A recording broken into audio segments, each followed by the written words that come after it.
Supporting her protruding stomach with her left hand, Kathleen negotiated the steep flight of bleached wooden stairs down to the sand.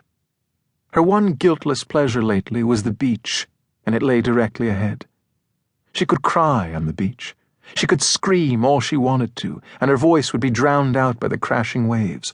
She could act crazy if she wanted to, and she very much wanted to. She was 8 months pregnant, and that was just one of the things that made no sense to her. The doctor who was supposed to perform the abortion had either committed suicide or been murdered. The police still didn't know. Kathleen might have died that night if another patient hadn't arrived and found her bleeding on the floor. She sighed as she reached the beach. Her swollen feet felt like they were bursting out of her Prada lace-ups. She would have untied them, but she couldn't see them, let alone reach that far down. How had this happened to her? How? Why? Wading through the ocean's low tide, soaking her shoes and socks, she made the gesture pregnant women everywhere make. She rubbed a soothing circle on the warm, tight skin of her stomach.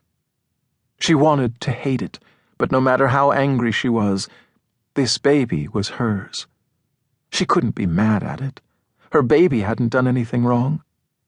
She stood with her face to the early morning wind, somewhat mild for early October, and watched a dozen sandpipers scrambling in and out of the frothy surf on tiny matchstick legs. The gray and white birds watched her right back.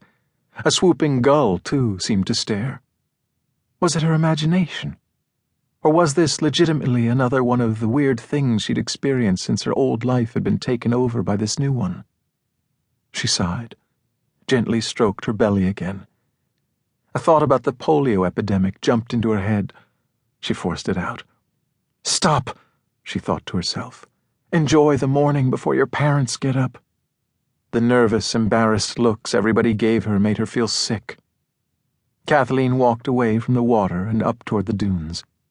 As she brushed her way through the high yellow grass, something darted out and stood directly in her path. A red squirrel stood on its hind legs, chittering. Its beady black eyes gazed right into hers. "What's up with you?" she asked it.